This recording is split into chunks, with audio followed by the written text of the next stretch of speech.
বিসমিল্লাহির রহমানির রহিম। সংগ্রামী সকল ফেসবুক ভাই বোন বন্ধু, বাংলাদেশের বাইরে এই ভিডিওটি যে যেখান থেকেই দেখবেন, আমার পক্ষ থেকে জানাই সংগ্রামী সালাম, আসসালামু আলাইকুম। সংগ্রামী উপস্থিতি, বাংলাদেশের মানে এই যে সাংবাদিক যারা রয়েছেন, পুরুষ সাংবাদিক, মহিলা সাংবাদিক, এই সাংবাদিকগুলো আরও দেশের ক্ষতিটা বেশি করেছেন।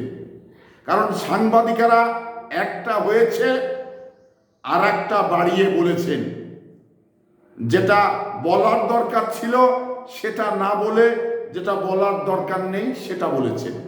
এই সাংবাদিকরাই আজকে এক সাংবাদিককে আদালতে নিয়ে আসছে। তো এই দেখেই আমার কিন্তু মনে হলো যে এইসব সাংবাদিক যা দেশের বড় একটি ক্ষতির কারণ হয়েছিল, যা আমরা সাংবাদিকগুলোকে এই সমস্ত দালাল বাটপার সাংবাদিকগুলো এই বাংলাদেশটাকে আরো একেবারে ধ্বংসের দ্বার প্রান্তে নিয়ে গেছেন।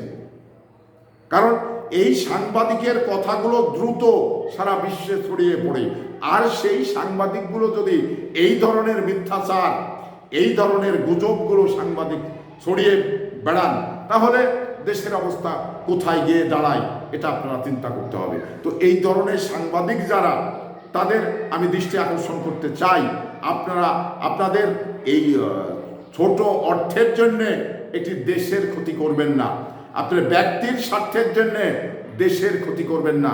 তো সাংবাদিক ভাইদের আমি দৃষ্টি আকর্ষণ করতে চাই, আপনারা সত্যটাকে উপস্থাপন করুন এবং সত্যটাকে মানুষের কাছে তুলে ধরুন, এতে আমাদের আপত্তি নেই। কিন্তু মিথ্যাচার করে একটি দেশ ধ্বংসের দ্বারপ্রান্তে নিয়ে যাবেন, এই ধরনের দালাল বাটপার যে সাংবাদিক যারা রয়েছেন তাদের প্রতিহত করতে হবে।